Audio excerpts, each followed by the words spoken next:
So let's welcome our honorable speaker. She is an assistant professor in economics at the Jindal Global Business School. She did a PhD in economics from the Indian Institute of Management, Calcutta. She also did an internship with the chief economic advisor to the government of Kerala. Plus, she has been one of my favorite professors too. Let's welcome our speaker, Ms. Anjali Ranjan. Thank you so much. Thank you, everyone. A wonderful initiative, it's a needed initiative. It's much needed in the society. And thank you, Shrishti, for coordinating this whole event. And thank you, Samad, for introducing me to Gala. And it has been, while preparing for this webinar, I myself realized how much understanding or nuanced understanding actually I lacked about the same subject. I check the credit scores on a monthly basis. There are loans and EMIs being paid.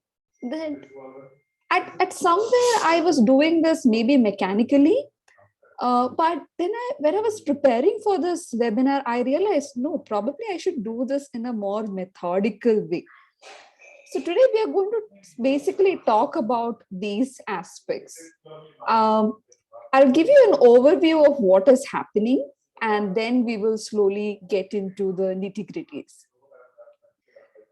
So I would like to ask the participants here, have you viewed this ad by Paytm called The Divide? It was a social experiment ad run by Paytm.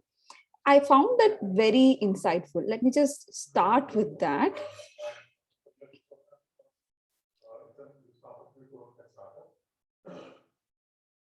So I hope you can see the screen here. Ma'am, actually, in the yesterday's session, our speaker had already shown that video to our attendee. Oh, sure. So let's skip over that, but I'm sorry about it.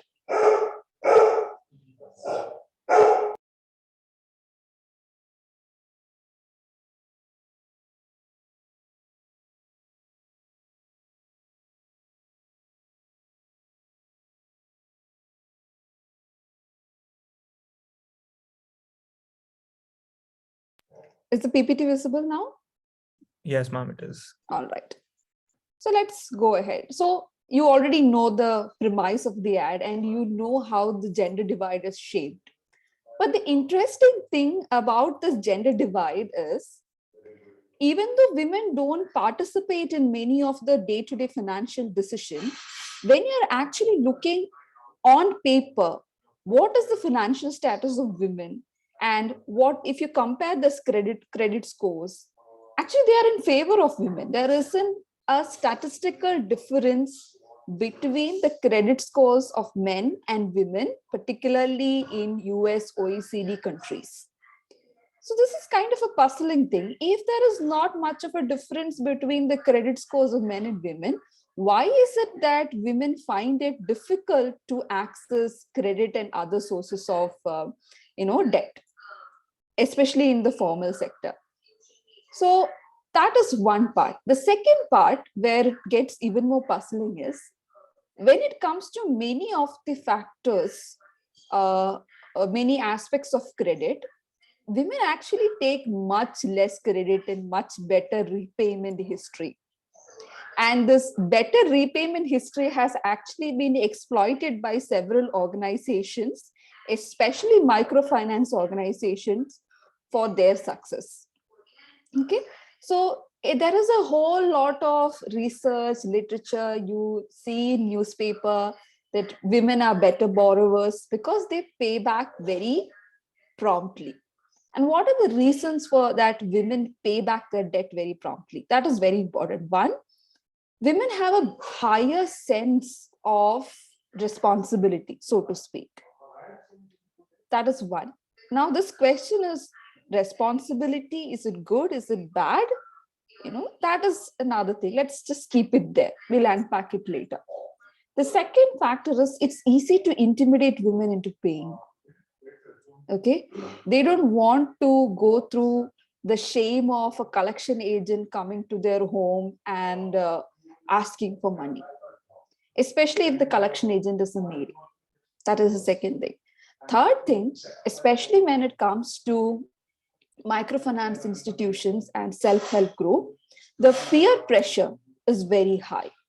So you don't want to appear as a less contributing member in front of your peer group. So because of these various factors, women have historically been very good borrowers for the banks and financial institutions, because loans advanced to women almost always get paid. Even then, except in education loan category, I'm speaking about US data because comparable data in the Indian scenario is not entirely available and it's a little bit dated. So particularly speaking from the US perspective, except in education loan, almost all other loan categories such as personal loan, auto loan, housing loan, mortgages, all these loan categories, men have a higher share as compared to women. In education loan, on an average, women take about $2,000 more than men. So these are the aspects which I would like you to keep in mind when you're going through this PPT. So let's start. So what is financial literacy? Or when do you call somebody a financially literate person? I have here the National Strategy for Financial Education 2020-22. This is a framework laid out by RBI. And I'm putting it out here because it's a very comprehensive framework, better than, I would say, the OECD framework, which the Indian regulator had put out there. And let's look at some of these aspects. The first is importance and advantages of savings. Second, staying out of unproductive loans. This is very, very important. And we will speak about credit card debt in detail in today's session. The third is borrowing from formal financial sector. Emphasis on the word formal.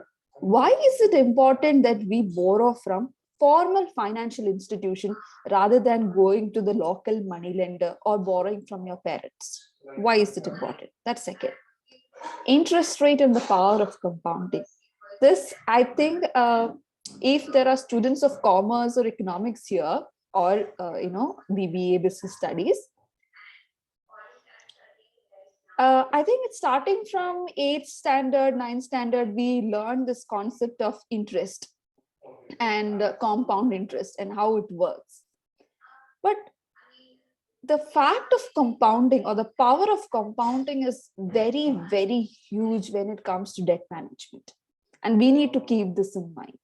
I'll show you a worked out example of how this compounding makes things very difficult for debt management.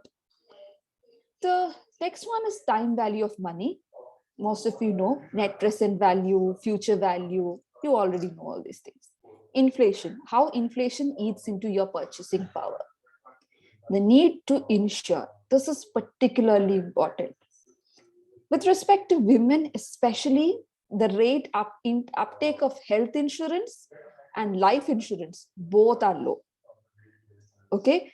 If you look at the National Family Health Survey, NFHS, and you ask women what kind of ailments do they have and how many times do they visit the doctor for that, because women lack certain amount of disposable income, usually their health needs take a backseat, which is not good. So insurance partly helps you to go out and seek better medical care. Health insurance is necessary. The second aspect is life insurance. Life insurance is absolutely necessary for everyone, just like health insurance, because it makes sure that your future is secure as well as your progenies or your family's future is secure, even if you are not around to help them. So absolutely necessary. And planning for old age. This is something, I mean, in India, the way many people plan for old age is like, let's have a son. The son will plan for old age. The son will take care of us. So having male progeny is the way of ensuring for old age. We need to change that. We need to work on ourselves, and we need to look at avenues which will give us a steady stream of income even when we are not working. Then, role of major financial institutions, risk versus return. This is absolutely important. Higher the risk, higher the return. And in the recent times, we have actually seen that low risk institutions are also prone to certain kind of systemic risk. What do you mean by systemic risk? Some risk which affects everyone. For example, COVID-19. It affected everyone. Everyone in the system was affected. So you need to be aware of what are these kind of systemic risk and how to tackle these things. And the last one, and a very important one, grievance redressal. And we will focus on grievance redressal a bit, because I think it's not spoken about much, particularly in the context of financial literacy. People should know that if you lose money somewhere, if somebody cheats you, there is a fraud, you have an avenue to go and present your case. That is absolutely necessary. So knowing your rights is one part. The second part is asserting your rights. So asserting your rights is just as important as knowing your rights. You know about several of these things, but that's not enough. You have to go out, you have to assert your right, particularly when it comes to financial instruments. Okay. In case you have any doubts, please feel free to raise your hands and then we can speak about it. Now, so here in this webinar, I will focus on these four aspects: debt, where, how do you get, and what are the purposes for which you will get a loan. The second is about compounding, which is very important. How are interest rates structured? How do you calculate EMIs? The third one is credit score. What is credit score? And second, how to build a good credit score. That is very important. And the last one, grievance redressal, as I spoke just now. So let's start with the basic definitions. What is credit versus what is debt? Is there a difference between the two? Absolutely. Credit is essentially what you can borrow from the market. When I say market, I mean formal financial institutions. Whereas debt is what you have already borrowed. If you have an education loan, that is your debt. Okay. But your ability to borrow money in the future is your credit. If I say I have good credit, it means that I can take, I will get good amount of money as personal loan, or I can go and ask the bank for to finance a four-wheeler, and the application will go through smoothly. That is credit. So therefore, credit is nothing but the ability, your ability to create more debt. Better credit means you will have the chances are your application for loan will sail through smoothly. Okay. So therefore, it is very important to have a good credit score, build a credit history, and we'll talk about it.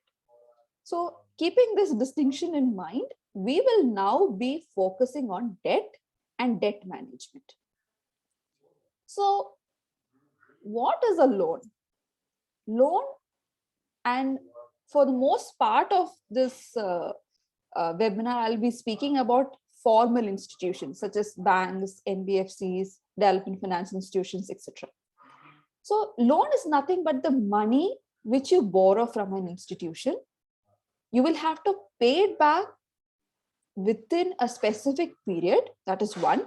And second, you will have to pay the principal amount and the rate of interest. So if I borrow 25,000 from ICICI Bank, I have to pay this 25,000 plus the interest that is incurred on this 25,000. And I have to do it within the specific period. So all loan agreements will have these basic things. Every loan agreement is a contract between the bank and the person who is borrowing the money. It's a contract. So you will go to the bank, you will meet the bank manager or the relationship manager. You will present your case that, okay, this is the point, this is why I need a loan. So they will give you 50 documents. You need to give me this document, this document, this document, and you will have to sign another 100 documents. Why is it necessary? The first thing is that you have to establish your identity. So you give your Aadhaar card, PAN card, etc. And you need to show to the bank that you're credit worthy. So there will be a whole set of documents which you need to present to the bank. Then the bank will give you a whole set of documents, which will be what is called as the terms and conditions of the loan agreement, or what we call as the fine print. It is very important that we understand some of the basic aspects of this fine print. The first thing that you need to know is what is the amount that the bank is going to give you. Okay, it has to be very clear. Second, what is the processing fee? Banks always charge a processing fee. What extent of the loan is going to be charged as a processing fee? So if you're going to put in a proposal for 25,000, the bank might take a 5% as processing fee and give you only the rest of the money. Okay, that is the second thing. Third thing, what is the time period during which you have to pay back the money? 1 year or 12 months, 24 months, so on. The fourth one is the rate of interest that you're going to get charged. Okay, because this rate of interest will determine your EMIs, monthly installments, or the amount of interest that you're going to accrue to the thing. And the fifth one is, in case of default, in case if you're not able to pay, what are the consequences? Why is this important? Because there are mainly two types of loans. One is secured loans. Second is unsecured loans. Secured loans require a collateral. Generally, the secured loans have lower rate of interest. They can be given for a longer tenure, and it is less risky for the bank to give such loans. Most common example, car loan, your home loan, all of these are secured loans. So the asset that you're building out of the loan that you're taking is going to act as the collateral. There can be other forms of loans as well, where, for example, gold loan. You give the gold with the bank as the collateral, and the bank will give you money against that amount of gold that you have given. You can also use other forms of collateral, which we'll kind of look at it in a minute. The second is unsecured loans. Unsecured loans don't need any collateral. Okay, because there is no collateral involved, they are generally risky for the banks to give. And based on this risk, the amount of money, the rate of interest that the bank will charge is definitely going to be higher than the secured loans. So here you can see the risk reward structure. The more riskier the loan is for the bank, the higher the interest rate that they're going to charge on those loans. And generally they are for a shorter tenure, especially in retail cases. When it's commercial, when you are lending to businesses, sometimes it is for longer terms or very short period. What you call as working capital requirements. You might be allowed to take an overdraft on your demand account and things like that. I'm not going into that. I'm going to focus on the personal banking aspects of it. Personal loan, education loans are mostly the examples of unsecured loans. Now comes, what is a collateral? And what is the need for a collateral, more importantly? So collateral is basically any asset, any kind of asset that an individual pledges with the financial institution. Now, emphasis on the word pledge. What do you mean by pledging with the financial institution? Does this mean what? What does it mean? So based on the nature of the collateral, sometimes you need to surrender the collateral to the bank. For example, gold. You have to take the gold to the bank.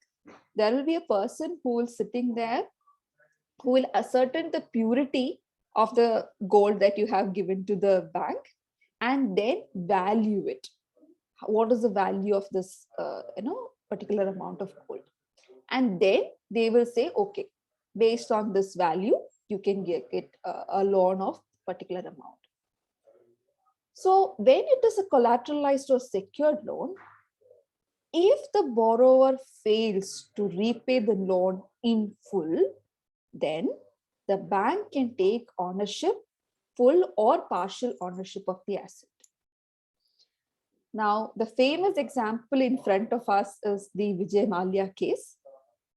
As you know, because of the default and the NPA crisis, the banks went to the court to attach even personal properties of Vijay Mallya for loans associated with Kingfisher Airlines. This is, how do I say that? This is not common, okay? Especially if it is a business and the business is taking loans. Usually, you cannot touch the personal property of the business owner because there is something called as division between the person who is running the business and the business itself. So in case of the Vijay Mallya case and in Nirav Modi case and couple of others, the courts did what is called as piercing the corporate veil. Okay, what does it mean? Even though by law, Vijay Mallya is a separate entity from Kingfisher Airlines, when it became clear that because of the actions of this particular individuals, bank suffered and the company suffered, the court actually directed the banks that you can go and attach the Goa property of this individual, which is not very common, not at all common. Okay, so this is a very drastic. So I'm taking this example because I think most of you are aware of this whole thing which has happened. There are limits to this aspect. What are the limits? It's not that if you fail to pay, the next day bank will come and attach your property. No, it cannot happen. It does not happen that way. Why? The first bank will give you a notice. See, pay up, at least pay the interest amount, then we will see. If you have good relationship with the bank manager or the banking system, you have other assets going on, you have deposits and etc., then you can reach a negotiated settlement with the bank. You say that, okay, I don't have the entire money to pay back. What I'll do, I'll pay 40% of the loan, rest you take a haircut. Okay. Now, what is a haircut? Haircut is the loan amount or the interest amount forgiven by the bank while reaching a settlement with the borrower. Okay.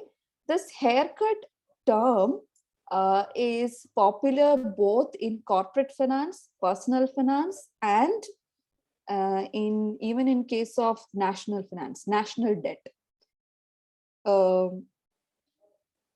So when Greece crisis happened, the euro crisis happened, many of the bondholders, euro bondholders, took a haircut. Means they were promised, say, 1,000 euros per bond. They settled for getting 500 euros per bond. That's a haircut. And it happens at different levels. In India, the problem is that we don't have very good personal bankruptcy laws. What is bankruptcy? Bankruptcy is a situation where an individual is unable to pay their obligations, debt obligations, within a stipulated period of time. Okay. In India, the personal bankruptcy laws are not very clear.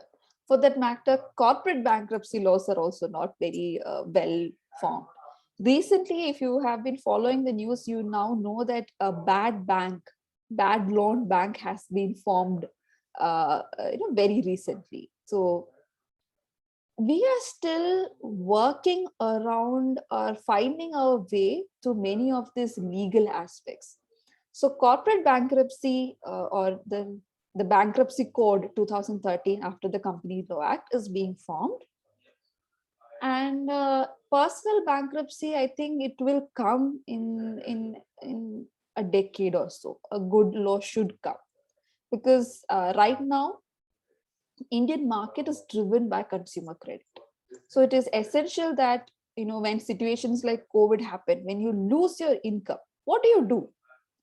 You need to have a good bankruptcy law to help individuals out of such situations.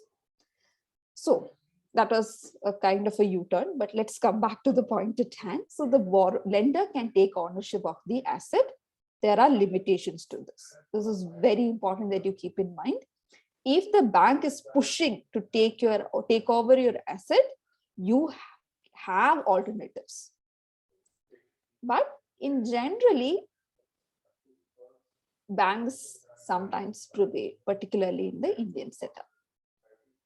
Now, what are the type of collateral?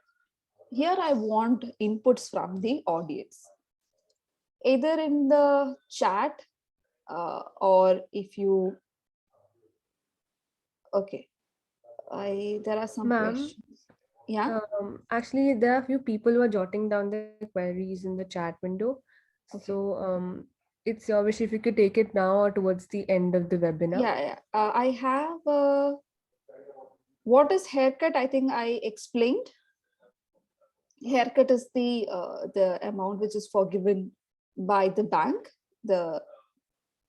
So either in terms of interest or as principal amount itself. And okay. We have IBC for corporate. Yes, we have IBC for corporate, but the thing is, even with IBC, it's not very well demarcated. So what do you call as a bad loan? Or when does something become an NPA, non-performing asset? Usually something becomes a non-performing asset when you are 90 days overdue from your date of payment. So if I'm supposed to pay my interest or EMI on 8th February, if I haven't paid it for the next 90 days also, in spite of reminders from the bank, then you go into the category of a non-performing asset. Now, the other question then comes is, am I not paying because I don't want to pay? Or am I not paying because I am unable to pay due to the economic circumstances that I am facing? Okay, so that is a very important thing, and that is difficult to ascertain, because of which bankruptcy procedures with respect to individuals and corporates becomes very, very messy. Okay, so what is IBC? IBC is Indian Bankruptcy Code. It is part of the Companies Act 2013. So you have set up various tribunals in India to deal with the bankruptcy faced by corporates. So they present their balance sheets to these organizations. They're called stressed organizations. So if you have a stressed organization, let's take the example of Air India. All of you know that Air India was recently sold to the Tatas. Before Air India was sold, why was it that the government was willing to let go of such a entity? Air India was with the government for a long period of time. So Air India was a stressed entity because they had a lot of loans which they were unable to cover with their revenue. So it is a stressed entity. Now, when there is a stressed entity, you go to this restructuring board or a tribunal where your loans get restructured. So so many banks, SBI, ICICI, which lend to Air India, the Air India representatives and the representatives from these banks will sit down and talk and reach a settlement. Okay, given that this is my condition, if there is a lockdown happening, there is no international travel, I am not able to pay your loans, I'm not even able to pay the salaries of my own employees. let's do something about it. Okay, so they restructure the loans. Earlier, the loan was for a 5-year period. Now the loan might become for a 10-year period. Earlier, the loan was given at 11% per annum interest. They will say that, okay, we will reduce it to 7% per annum. If nothing works, then you need to take more drastic measures. You might have to dispose of the assets of Air India and give whatever is there to the lenders, because there is something called as the I'm forgetting the term. So the debtors have the first right. Their right takes precedence. So if Air India, so when it comes to public listed companies, say I have a share of ITC and ITC goes bankrupt, or when Kingfisher Airlines, you have a share of Kingfisher, and when Kingfisher went bankrupt, did you get any money? No, you just lost the money that you were carrying in the shares. Yeah, it's called the preferential right. Yes. So, but that's not case with debt. Debtors get preferential. The lenders get preferential right. The lenders, in the sense that SBI, ICICI, or other development financial institutions who gave money as loans. Okay, as loans, which is very important. When you buy the share of Kingfisher, you are actually an owner, and you don't get the money if the company sinks. But the owners, the people who gave loans, they have preferential rights. So if the company goes under, then the restructuring board comes in, appoints a new management. The management will first try to get the company back up and running, because there is a lot of employees involved, a lot of people, shareholders, etc. If that is also not working, then they will, okay, let's sell off the assets, let's salvage what we can, give some money to the people who loaned us the money, and then we will see from there. So in that event, the lenders get preferential rights. Okay, so that is a quirk of the law, so to speak. The owners don't get anything, the lenders have the first right. Now, let's see some more of the questions. Yes, house, car, gold, properly, they are all collateral. Absolutely correct. Property, assets of value. Very good. Now, what are these assets of value? We will talk. Can we take education loan for 2-3 years? Yes, you can. And we will speak about that.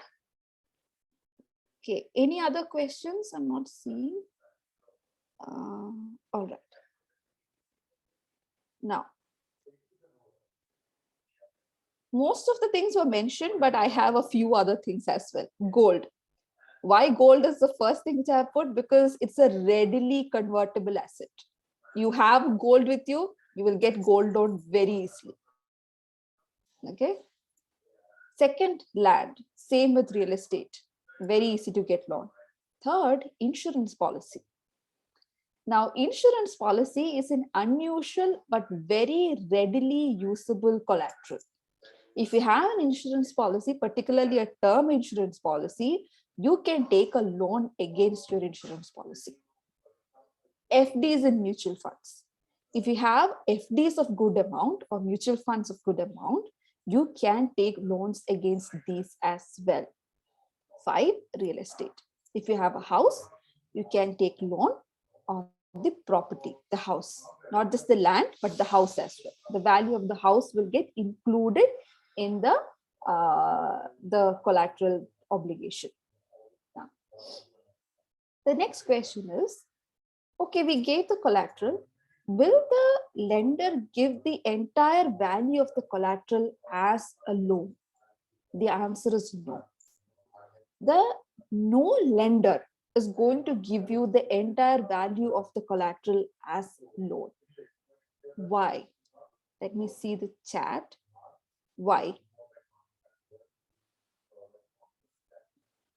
Gold bonds are a different category, Vanshika, and I am not very well versed on it, because To be honest, it's a little fussy area where the bond is linked to the value of the gold, and the value of the gold is fluctuating a lot. And I have not taken a good look at these fluctuations and the factors affecting. But I'll be happy to get back to you on that. I'll write a note and send it to Srishti or Samarth. All right. I'm sorry to be Okay. interrupting you, ma'am, but if you want, I can actually volunteer to read out attendees' responses so that it's easier for you to I'll just take a whatever look speaks at out it. to you. If I'm missing something, please inform me. All right. Yes, price keep fluctuating, market value of asset, absolutely. So you have it mostly here. So first thing is that the value of the asset itself might change. Gold prices are high today, gold prices are low tomorrow, high day after tomorrow, no? So the price will change. So the bank need to keep that buffer, that the loan value should not be at any point higher than the value of the collateral. So the bank need to have that buffer. So they will usually give up to 80%. If it is an insurance policy or an FD, they give up to 90%. Why? Because the value of the insurance policy or the FD does not change. So the banks are more than happy to give you the up to 90% on insurance policy, FDs, etc. If it's a car loan, if it is a house loan or something like that, the bank will ask you actually to put what is called as the margin money. It's nothing but the down payment that you have to make. Okay, so if it is a 14 or 15 lakh cars, you might have to put up 2 lakhs. And the rest of the money the bank will give us. The down payment you have to manage. Same with house, down payment you have to manage, the rest bank will provide.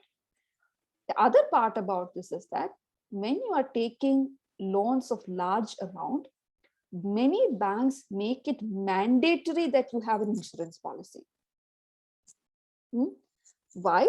Especially in the case of personal loan, where there is no collateral, it is mandatory that you have an insurance policy, because in the event of an untimely death, then the bank need to have the ability to retrieve some of the loan. So the bank will make it mandatory that you have an insurance policy. Okay. Even in other cases, depending on the riskiness of the investment, the bank might ask you to take an insurance policy. If it is a house or a car, then by law it is necessary that you take an insurance policy. Without car insurance, you cannot drive a car, and you have to have a third party insurance also. That means if you hit somebody else, you have to pay. So that's called third party insurance. First party, yours. Something happens to you or your car, then the insurance company will pay you. If it is your fault that you hit somebody else, then the insurance company has to pay for their repairs also. So it is mandatory that in India you have third party insurance when it comes to cars. So without insurance, cars are not possible. Vehicle loans are not possible. Home insurance is also is an essential component. So look at the layers of redundancies the banks are creating for themselves to reduce the risk. Okay, they're asking for collateral, they're asking for insurance, they have legal recourse, all these things are there. Okay, so you need to be aware about these aspects so as to make sure what kind of financial instruments are best for you. Now, please signal to me if I am dragging or taking too much time. Definitely, ma'am. But we love to hear such good information from you. Thank you. So who provides loans? So there is something called as the RBI Act, which defines who all can provide loans in India. It's not like anybody can go and start a company and okay, lay low loan. No, it can't happen. Okay. So commercial banks, scheduled commercial banks, SBI, ICICI, HDFC, etc. Specialized financial institutions, IFCI, state financial corporations, etc. NBFCs are non-banking financial companies, your Muthoot Finance and things like that. Okay. Why are they called non-banking financial institutions? Because they are not exactly banks, but they can accept and lend. They cannot accept deposits, but they can lend money based on, gold loans and things like that, car loans, etc. Next, cooperative banks. You all know what cooperative banks are. Earlier, cooperative banks were not under the ambit of RBI regulation, but recently, particularly with the PMC, I think it was PMC, right? Maharashtra PMC Bank went bust recently. So if you can check out the cooperative bank, I think the name of the cooperative bank is PMC. And once these scandals started happening about corporate governance issues within cooperative banks, the RBI decided to take a very hard look at it. And now cooperative banks are also under the ambit of RBI regulations. Now, I use the word corporate governance issues because that will take a whole session by itself. What are the corporate governance issues within banks, and what are the corporate governance issues which banks should be aware of? Basically, it is this. You take the example of the Nirav Modi scam. Why is it that nobody flagged these letters of credits which was happening so rampantly? So if you have good relationships with the bank, it should not be the case that you are given loans or lines of credit indiscriminately. So this is one major corporate governance issue that we need to consider. And RBI, after these scams broke out, took some very concrete, very good measures to prevent such things from happening in the future. RBI is the Reserve Bank of India. RBI is the regulatory body for anything financial institutions and bank related. Okay. SEBI, Securities Exchange Board of India, is the regulator for securities, your shares, debentures, etc. IRDAI, Insurance Regulatory and Development Authority of India, is the regulatory body which deals with insurance. Okay, you need to know which are these regulatory bodies, because as we will come to later during the session, these are the places where you can give air your grievances. Okay, so if you have complaints, these are the places to look for. Now, NABARD and RRBs, they are particularly focused on agricultural loans and rural development. And of course, microfinance institutions. The most famous one is the Grameen Bank example. I am not a big fan of microfinance institutions for its own reason. Nonetheless, they are very important in the financial structure. So this is the formal banking sector. And the main characteristic of the formal banking sector is that they have lower interest rate and better consumer protection. What do you mean by consumer protection regulations? Like I said before, even if it's a secured loan and you fail to pay, the bank cannot come to your house and take the property away the next day. No, it's not possible. So you as a consumer have certain rights which are protected by the legal structure of the country. Okay, consumer protection regulations. Second, there was this scandal which happened, particularly in Hyderabad and other areas, that ICICI Bank is sending thugs to your home if you're not paying. Intimidation. It's outlawed. You cannot use any measure of force to make sure that your clients pay up their loans. It's not possible. Absolutely not. So these kind of consumer protection regulations exist in formal sector. So who is there in the informal sector?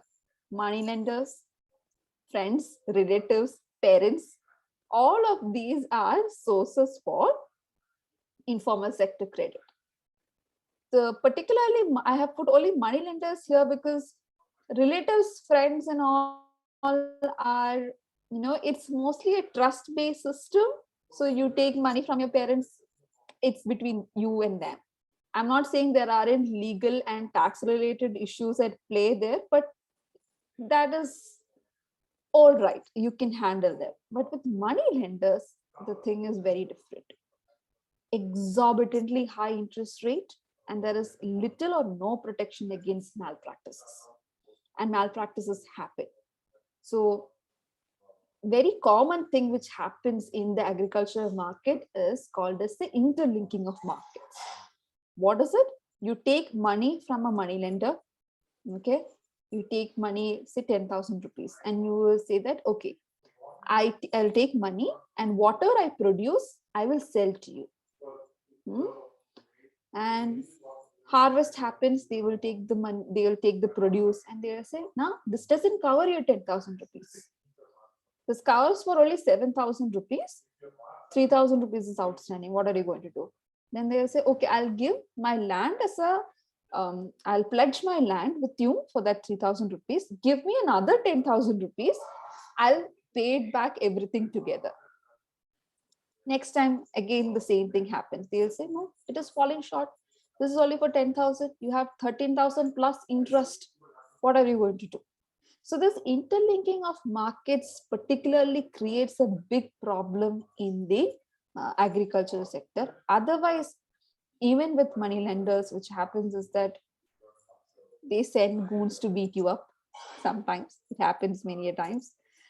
You are evicted from your house, your property is forcefully taken away. There is nothing you can do against that.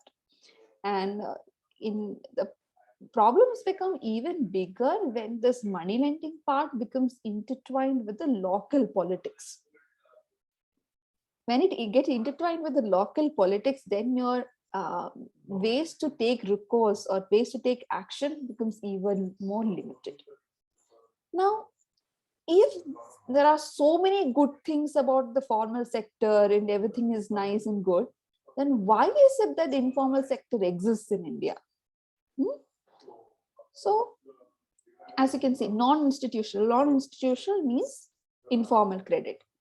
34% of the total outstanding loans in India comes from informal sector. This is actually, a good number, I would say, because about 15 years back, it was at about 60-65%. So yes, there has been a movement from informal sector to formal sector.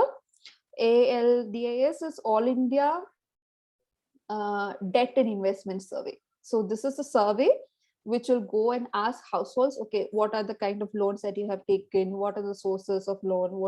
On what all things do you use this loan on? And stuff like that. It's a very good, very useful survey conducted by the NSSO. Let me just take a look at the chat.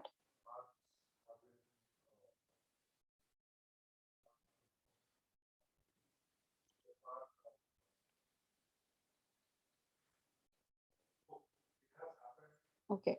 If someone takes a loan from us, how do we have a proof for it? Neha, usually what you would do is you take their signature in a notarized paper. So do you know, I don't know the English word for this.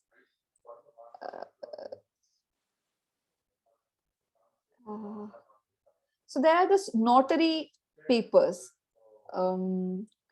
Or have you heard about notaries? So notaries are people who can attest to the fact that an agreement have taken place between two people. Let me just check.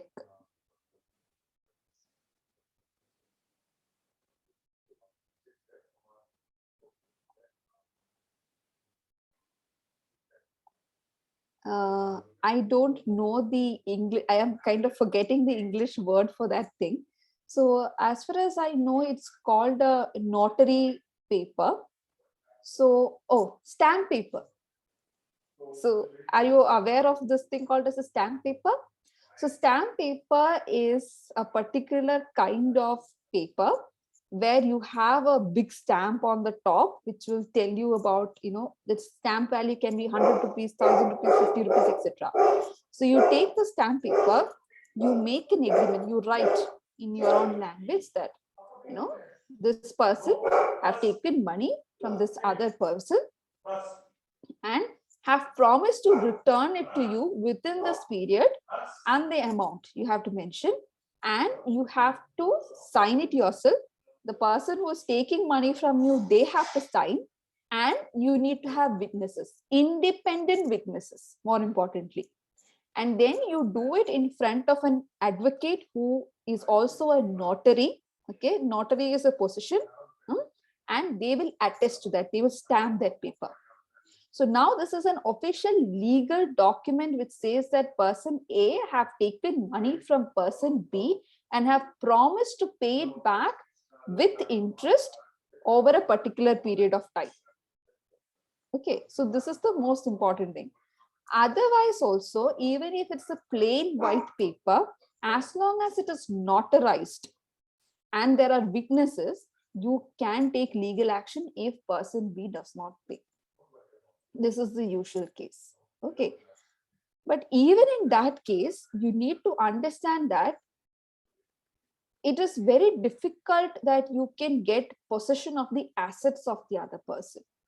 You know, if I loan to Samath and Samath is not willing to pay back, I'm sorry, Samath, I'm using your name. No issue. Samath is not willing to pay back, then I cannot go to Samath's home and take his laptop and, you know, a car or something like that. It's not very easy. It's not easy. It might be easier for the bank than the individual, actually. What is the difference between commercial bank and cooperative banks? Okay. Commercial banks, basically the way they are incorporated are different. Okay, so they have different levels of incorporation. Cooperative banks are the amount of loan that they can advance to the people, the loan amounts are very different. Their customers are very different. Commercial banks usually have to follow what is called as priority sector lending practices. We will discuss what priority sector lending practices are. Basically that 40% of what you are giving out as loan, if you're a commercial bank, has to go to education, agriculture, industry, small and medium scale industry, etc. So you have to follow these kind of regulations. Now cooperative banks have also have some regulations, but essentially the big difference is that the amount of loan they can advance. Commercial banks give loans out to the tune of thousands of crores, SBI and all, thousands of crores. But your cooperative banks usually advance loans of maybe less than ₹1 crore. That's mostly the case. The best way to manage debts and loans, we will come to that. Ma'am, again, I'm very sorry to be interrupting you, but actually it's almost about 12. You're running short on time. So if you can quickly move. Sure. You know. So debt management, this thing is the most important. So how do you know whether you're managing your debt easily or not? A simple measure is called as a debt to income ratio, DTI. You take your monthly debt payments, your EMIs, your mortgages, etc., divide it by gross income. Gross income is basically income before tax, and you calculate this ratio.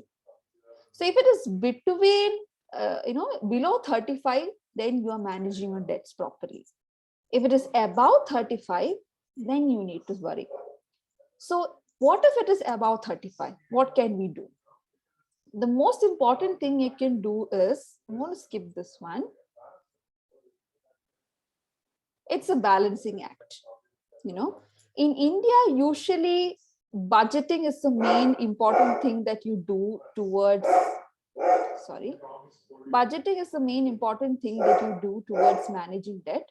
In US and other countries, there is something called as a debt counselor. So debt counselors are people who will negotiate your debt with the institutions from which you took money, and they will reach a settlement. So the debt counselors are not very common in India. In India, we have to do this by ourselves through budgeting. Now, let me just focus on two aspects, credit cards and education loan. I'll quickly run through this. Education loan, it's a part of priority sector lending. So banks have to give you loan for education. They cannot say no. And there are both collateralized and non-collateralized education loans. Up to 4 lakhs, they cannot ask you to put up money upfront. No margin money. and no collateral is needed. Above 4 lakhs, banks have a lot of latitude with them. They can ask you to put up money from 5 to 15% based on whether you're going to study in India or you're going to study abroad. And a co-applicant is required. Co-applicant is that if you are taking a loan, especially if you're a minor, then your father or mother or somebody has to sign as a co-applicant, okay, because you're a minor particularly. And then collateral might also be required. Now, since you are Delhi DU students, you can see in many of the DU colleges or in IIMs and IITs, banks will flock to these colleges, put up stalls and say, we'll give you 40 lakhs loans, no collateral required. We'll give you all sorts of things. Why is that? That is because of these factors. Based on your education qualification, the credit score of the co-applicant and the applicant, and the nature of the degree, whether it is a professional degree or a non-professional degree, and the brand of the institution that you're studying, the amount of loan that you can get and the terms and conditions of the loan vary a lot. So since I studied in IIM, they used to put up stalls and were like, we'll give you everything. We will even provide you for, you can use the loan for getting laptops, you can use the loan for doing a study abroad program and things like that. And why is it so easy for IIM graduates to get 40 lakh loans without collateral, but it is very difficult for a BA economics student studying in Delhi University to get a 4 lakh loans? The reason is the brand and the nature of the course. MBA is considered to be a professional degree, while BA economics is not considered as a professional degree. So based on this difference, there is some amount of independence within the banks, because of which they change the loan agreements. Now, the most important thing to look at here is the repayment moratorium. So if you're studying for 3 years and you have taken a loan, then you can start paying back the loan after 4 years, course period plus 1 year. So you'll get a 1 year moratorium. But if you get a job right out of college, then 6 months into getting the job, you have to start paying back. And this is the minimum amount of moratorium that you have to get by RBI regulations. Sometimes you can ask the bank for a little bit of leeway, and they can possibly extend it to 2 years. Many a times IIM graduates or other people ask for this kind of extension and they get the extension. All right. Now, the more important thing, if you default on your education loan, will it affect your credit score? The answer is yes and no. Why? Because if you're a minor, particularly, you don't have a credit score to affect, So in that way, if you took your loan while studying for undergraduate program, it is most likely that your credit score won't get affected, even if you do not pay back your entire education loan. But if you're a major, particularly if you're taking your education loan during your post-graduation, then it will affect your credit score. More importantly, if your father or mother signed as a co-applicant and you did not pay back the loan, their credit score also will get affected. So this is an important thing which you need to keep in mind, that it's not just your credit score which is going to get affected. The co-applicant's credit score also will get affected if you are not going to pay back your education loans. And mind you, education loans stay with you for a long, long time. And in US, even if you go bankrupt, your education loan doesn't get wiped out. Okay, so that is something which is like bizarre to me, but education loan stays with you till the end. Now, credit card debt is the second major thing which we'll look at. Why am I looking at credit card debt? Particularly because of this. The number of active loans, if you look at, credit card based debt or credit card loans is the top. So in India, this is from 2021, March 2021. So if you look at the cross section of people in India and look at what kind of loans they have, credit card loans is at the top. That is why let's look at the credit card debt. Why is credit card so useful? Because easy access, there is flexibility, EMI facilities available, purchase protection. This is important. If you buy something using a credit card, say an iPhone, and you get a brick instead of an iPhone in the package, then you can call your credit card company and ask them to stop payment. Don't pay to Amazon because I didn't get my iPhone. So this is called purchase protection. Then acceptability. It's acceptable, widely accepted. Membership, rewards, offers, etc. happen. Now the disadvantages of credit card is something which we need to consider. As easy as it is to use, it is easy to overuse the credit card as well. And this is where the problems start. And the minimum due trap. When you get your credit card statement, there is something called as actual amount that you have to pay versus minimum due. And you think that, oh, I'll pay the minimum due. You know, when you're paying the minimum due, what you're probably not realizing is, just a minute, what you're probably not realizing is that minimum due is the amount that you have to pay in order to keep using the credit card. It doesn't mean that your debt obligations are done. Okay. Second, third is high rate of interest, 42%, 48% annualized interest rates. That is really huge. 11% is what you have to get, what you get on home loans. 14% on car loans. 48% is what you get on credit card, debt. MDR, I forget MDR, minimum, days past due. That is also very important. There are a lot of hidden costs. You have to pay a membership fee to keep getting these things. And sometimes membership fees can be really, really high. Now let's go to this. What is deadbeat versus revolvers? Okay. In the context of credit card debt, deadbeat means those people who pay their credit card debt in full every month. Okay. Deadbeats are those people who pay their credit card debt in full every month. That means they are incurring 0% interest. So if my credit card bill is 10,000 rupees and I pay 10,000 rupees on the due date, I'm not going to get no interest is incurred. I took money, I paid it back. But revolvers are the people on whom the credit card companies make their money. They don't want you to pay back your money. They just want you to keep paying the minimum due, take more money out of the credit card and keep paying interest. I'll just quickly show this. Can you see the Excel sheet? It's visible, ma'am. Yeah. So let's see that the initial purchase is 10,000 rupees. And the minimum due is 2,000 throughout. And you're going to just add 500 rupees every month, 500 rupees. I'm going to spend an additional 500 rupees. Seems innocent enough, right? Look how quickly the outstanding is increasing. I'm paying the minimum due. The increase in expense that I'm making every month is just 500 rupees. See, 2,500, 3,000, 3,500, etc. The amount at which, the rate at which the outstanding is interesting over a period of 10 months is very high. Starting at 10,000 is outstanding.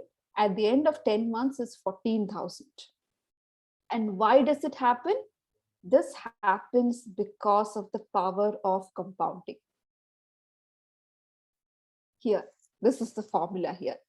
And you can use Excel PMT formula or online EMI calculators to understand how things are going. And you should know this. Why? Because this is essential that you need to know what is a loan schedule.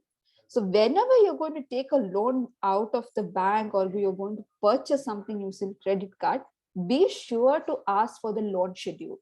So loan schedule is basically a table which will tell you each month how much is that you have to pay, what is the outstanding, what amount of that will go to the principal, and what amount of that will go into the interest.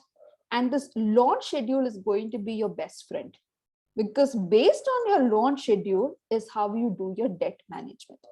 And also, if you feel that you cannot stay away from online temptations, then lock your credit card somewhere, because credit card debt is very, very dangerous. It is a very important tool for building your credit score, but it is a very, very bad instrument for you as youngsters. And you can go to this online. I have given a couple of links. You can check out how the EMI formula works, what it can be based, change the tenure and see how things work. Okay, you can fiddle around with that. Now let's go quickly to the last part. What is a credit score? So credit score is essentially a number, a 3-digit number that helps the lenders decide how likely you are in paying back the loan. Or in just plain simple terms, it's just an indicator of how creditworthy you are. That's it. That is what it is. Now, different credit rating agencies use different measures, different score factors, etc. So higher the credit score, chances are your loan application will sail through. Okay. Now the question arises, what is the need of a credit score? Why should we have this credit score? This credit score is a very consistent and very objective way of looking at your past credit history and then predicting whether you are likely or not to pay back your debt. So it is a very empirical method, if you speak so. There are some subjectivities, but it's okay. This is the most empirical way. And why should we have this credit score? Because it saves cost and time for the financial institutions. If you have a ready number with you, then it tells you immediately, it tells the bank immediately whether or not you're a creditworthy person. So a lot of hassles have been saved for you. Now the question, is a bad credit score better or no credit score better?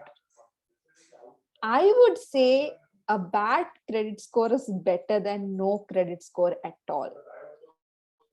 Why? Because at least you have a score. You can work towards building it better. But if you have no credit history and no credit score, it means the bank has to go through a lot of due diligence in order to give you money.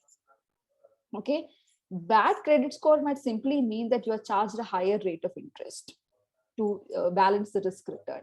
But no credit score means that even if you're a very nice credit-worthy person, bank might not give you money because there is no history. All right. Now, these are the most important factors of a credit score. One is payment history.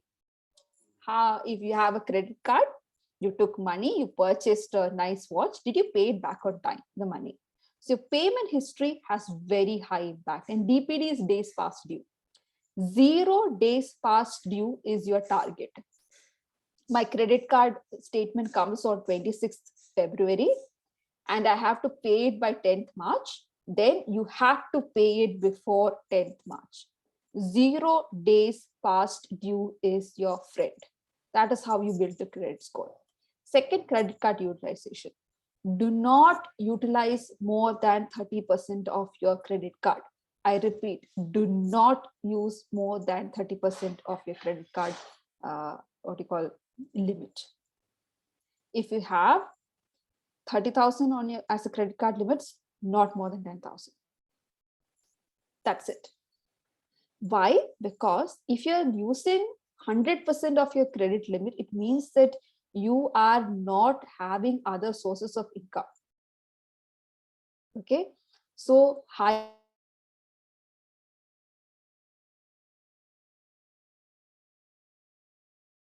the credit history. Building a credit history is just as important. Okay. The fourth one is the number of accounts, or the credit mix. Don't have 100 credit cards. No. Have one credit card or 2 credit cards, one loan account, one education loan account. Diversify your loan portfolio so that more amount of information is about the kind of person you are. Okay, so the credit mix is also very important. If you have 100 credit cards, what will the bank or the credit rating agency think? I'll use Amex card to pay for ICICI card. I'll use ICICI card to pay for HDFC card, and I'll use HDFC card to pay for Amex card. This kind of Ponzi scheme is what ends up happening when you have, large number of credit cards and you're not able to manage them properly. So have a good credit mix. And last, credit enquiries. Credit enquiries means that when you open your mobile, then you're like offers, pre-approved loan of 10,000 rupees, pre-approved loan of 20,000 rupees, you open, get this, and you make an inquiry to them. This is called as a credit inquiry. Can I get a credit card from your company? Can I get a loan from your company? This is a credit inquiry. Whenever you make a credit inquiry, the bank will go and look at your credit score, look at your payment history, and then say, okay, we'll give you a loan or we will not give you a loan. So if the credit inquiry does not go through due to some reason, then it will affect your credit score negatively. So be very wise, very picky and choosy in making your credit inquiries. Now, these are the major credit bureaus for personal credit: CIBIL, Experian, Equifax, CRIF. CIBIL is the most used one in India, but others are also equally important. If you make say for example, make an account in paisabazar.com or something like that, they will give you free credit reports over a period of time and you can check your score. And this on the right hand side, generally a score of 750 and above on a scale of 300 to 900 is considered to be a good credit score. Okay, so try to maintain a score of above 750.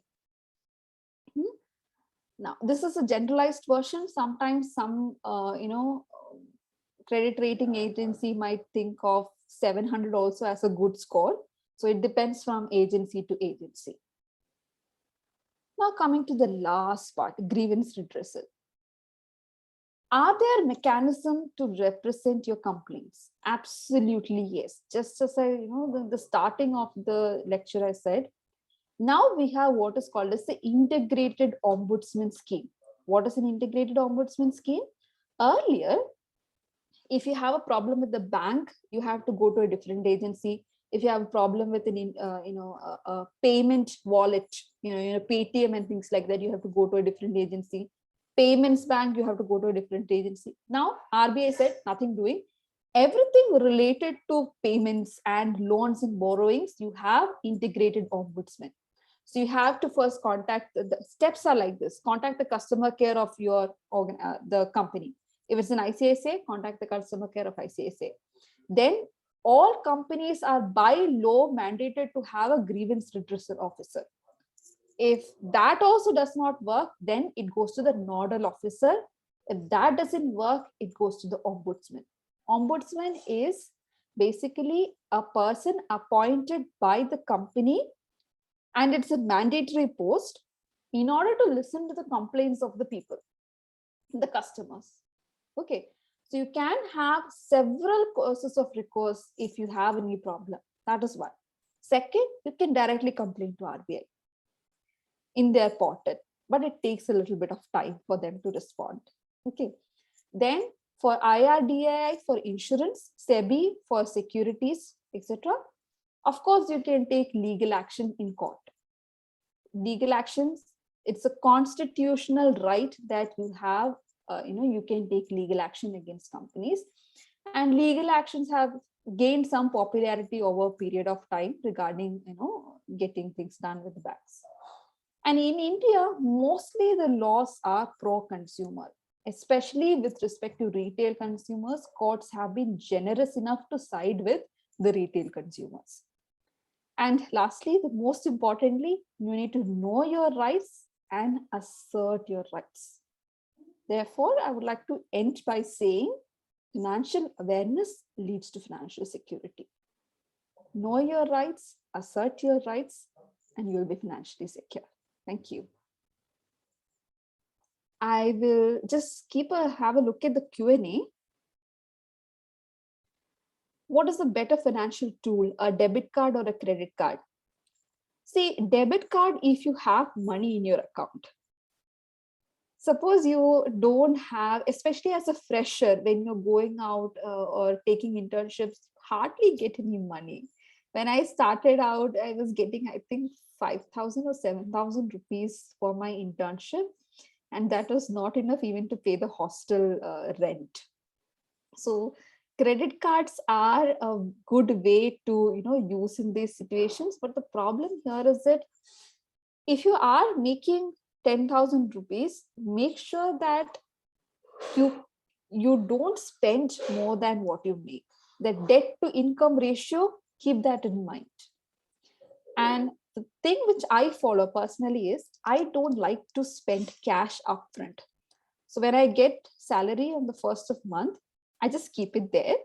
I use my credit card to make purchase from Big Basket or Amazon and things like that, so that my money is there.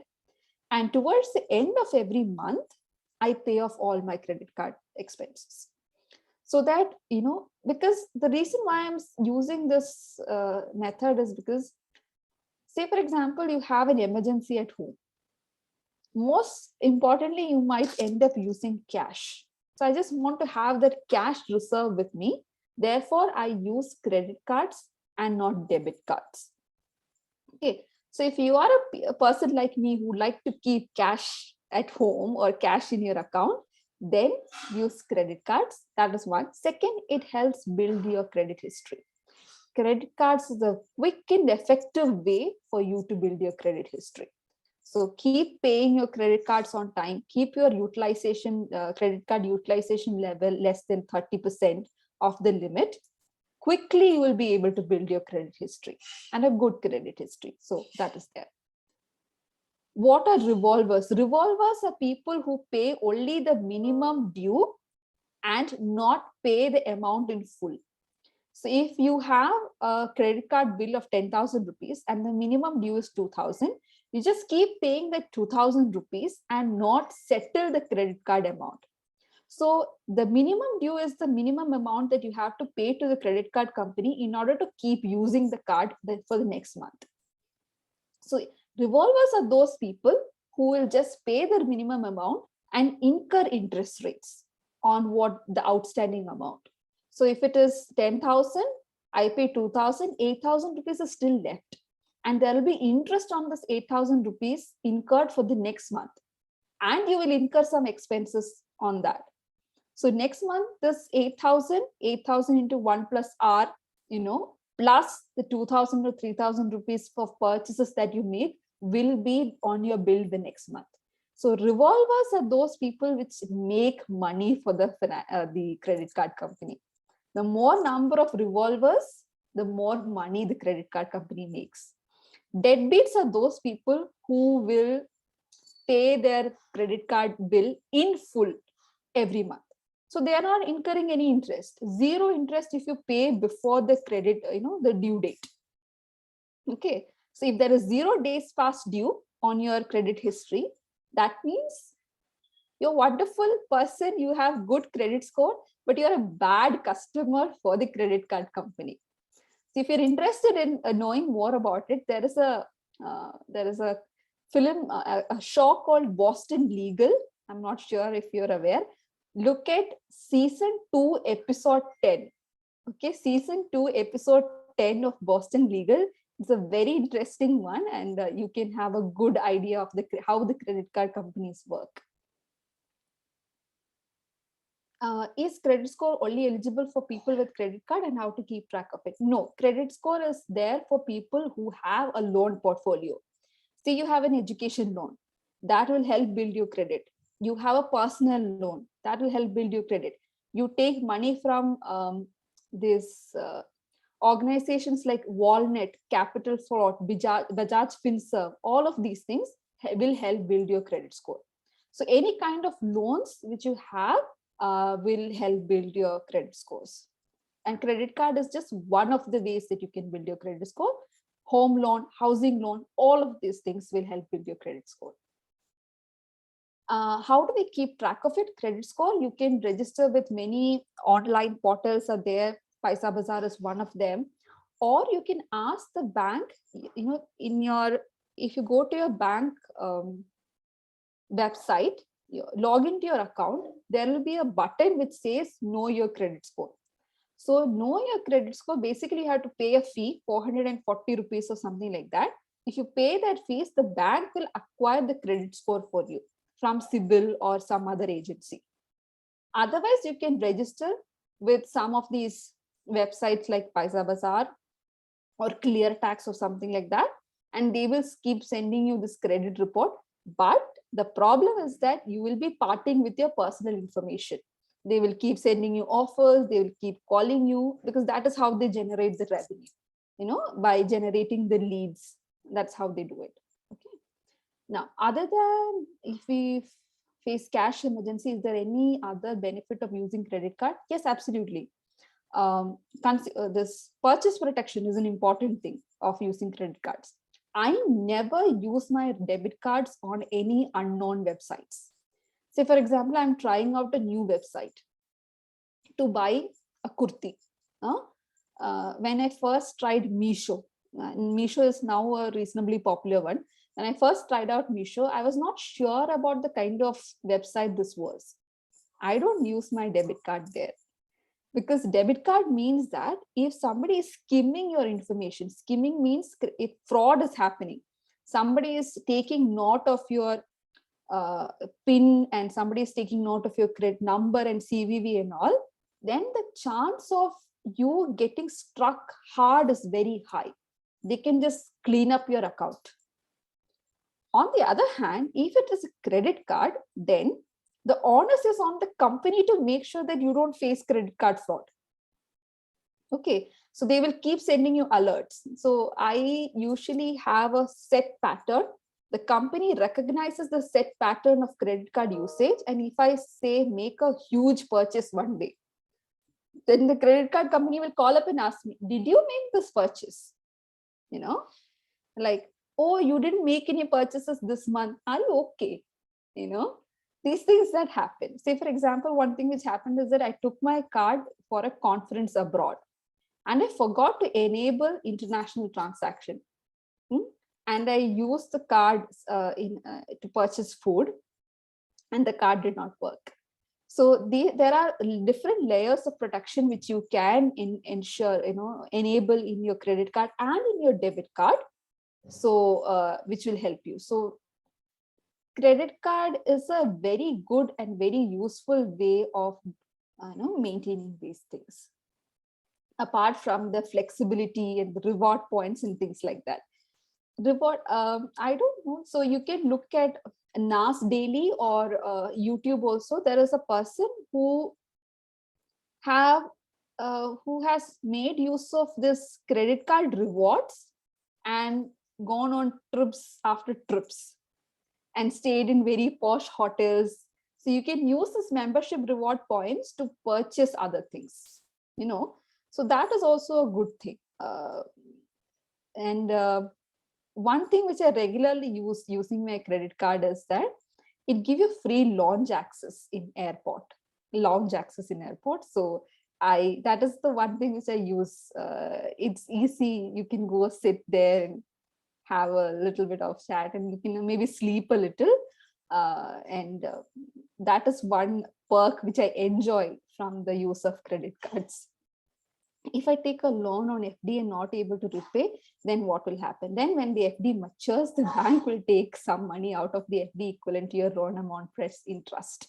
So bank will have first right, a preferential right on the FD. So that is the thing. Any other question or any clarifications, anything else? Ma'am, I feel that was the end of all the questions, ma'am. All right. So this brings us to the end. I would like to thank our speaker, Anjali Ranjan, for such an incredible and informative session. Ma'am, especially when you explain about the credit cards, the credit scores and advantages, disadvantages, was very useful. And I personally love that. Thank you so much again for all your time and effort. We would like to express our sincere gratitude to all our attendees as well for their time and patience. Now I would like to hand over to Shrishti to just conclude the webinar. Thank you, Samarth. And definitely, I totally agree with Samarth. And especially on a personal note, I love the part that you just recommended a show to us as well, along with teaching. So that's a win-win situation for all of us. I'm very sure. Moving on a closing note, I'd request all the attendees to fill in the feedback form in the chat window. It will be attached. And we would love to connect with all of you on our social media handles. All the details will be mentioned in the chat window, so kindly acknowledge. I would just like to again thank Girl Up and all the attendees for this wonderful, wonderful session that I really enjoyed talking to you and very good, very pointed questions. In case you want to ask more questions, if you have doubts, please feel free to drop a mail to me. Samath knows my email ID. You can get in touch with him. And please stay in touch. And I hope this association continues for a longer period of time. I had a wonderful time. Thank you so much for introducing me once again to Gaurav and Srishti for coordinating this event and all of you for attending. Thank you very, very much. Thank you, ma'am. It was our pleasure to host you, and we hope to host you in future sessions as well.